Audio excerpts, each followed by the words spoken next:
இங்கு 1500 ஆண்டுகளுக்கு பின்னால் ரசூலை பேசப்படுகின்றன, ரசூலை புகழப்படுகின்றன, ரசூலின் நேசர்கள் வாழ்ந்து கொண்டிருக்கின்றார்கள். அதெல்லாம் ஆச்சரியம் அல்ல, அதெல்லாம் ஆச்சரியம் அல்ல. கியாமத்து நாள் வரையும் ரசூலை புகழக்கூடியவர்கள் இருப்பார்கள், கியாமத்து நாள் வரையும் ரசூலை பாடக்கூடியவர்கள் இருப்பார்கள், ரசூலை நேசிக்கக்கூடியவர்கள் இருப்பார்கள். நான் அதை விட ஆச்சரியமான ஒரு விஷயத்தை சொல்லவா?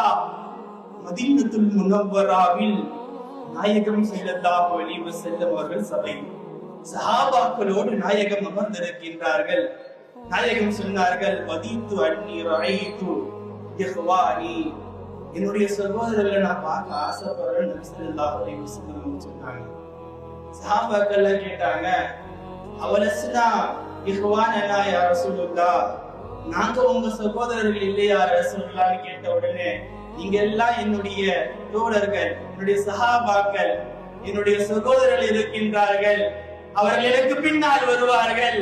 என்னை அவர்கள் பார்த்திருக்க மாட்டார்கள், என்னை அவர்கள் கண்ணால் பார்த்திருக்க மாட்டார்கள். என்னை ஏடுகளில் பெற்றுக் கொள்வார்கள், என் மீது ஈமான் கொள்வார்கள் என்று சொன்னார்கள்.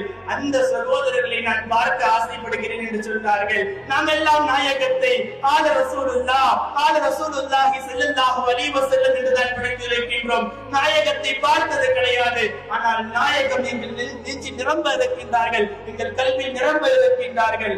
அந்த ரசூல் நம்மை பற்றி பேசியிருக்கின்றார்கள். சுமார் 1400 ஆண்டுகளுக்கு முன்னால் என்னையும் உங்களையும் பற்றி பேசிய நாயகத்தை நான் நேசிக்க சொல்கின்றேன். என்னையும் உங்களை பற்றி கவலைப்பட்ட நாயகத்தை நேசிக்க சொல்கின்றேன். யாருக்கு ஒரு குணம்?